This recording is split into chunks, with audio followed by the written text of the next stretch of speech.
It's 8-bit, you little shit. That's right, punk. Just rage and quit. I don't care, don't give a fuck. It is time for me to go level up. It's 8-bit, you little shit. That's right, punk. Just rage and quit. I don't care, don't give a fuck. It is time for me to go level up. So today we're talking about a video game from the 80s that was based on a comic book from the 50s, I guess. Because I don't know, because MC don't read.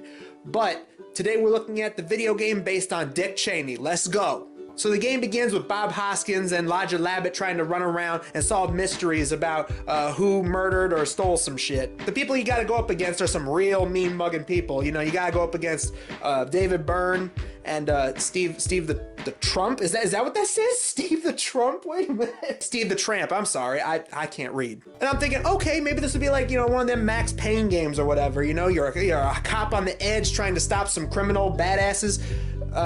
No, you ain't getting any of that in this game. It's not that good. Let's start with the driving stages. This has to be some of the worst driving controls I've ever seen. I'm talking even worse than that one Terminator game on SNES. It's that bad. They're that shitty of driving controls. Now this is supposed to be the overworld, but for some reason they decided, oh, let's just make things a little bit more difficult for your ass. So what they do is, you got snipers at the top of buildings shooting your car, and it doesn't help that your car, you can barely shoot as it is. Like, you can, but you're not really good at aiming at these people. It's one of those games you gotta be on point with your shots. And of course, the controls when they have the car turn around, Poppy's a little sloppy, okay? But then you get to the main gameplay. It's a platformer. You gotta go around, jump on different platforms, get clues, so that way you can deduce the juice and figure out which one of these is the real bad guy and you gotta lock up. The enemies in this game take forever to take down. These guys is way too hard, and half the time there's way too many of them on screen, so it's like you don't even have a fair chance against these guys. The game is not very good when it comes to getting extra lives. I mean, they're there. They have them in the game so that you can collect them,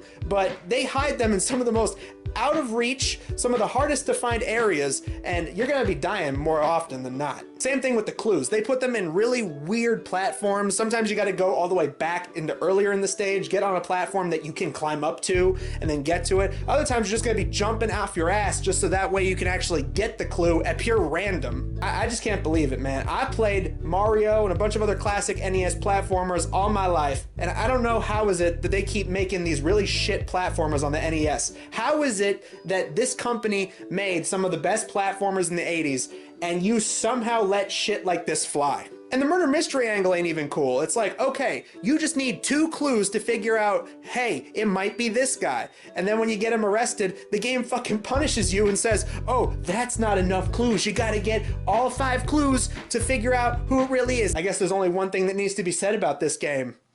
It really sucks dick.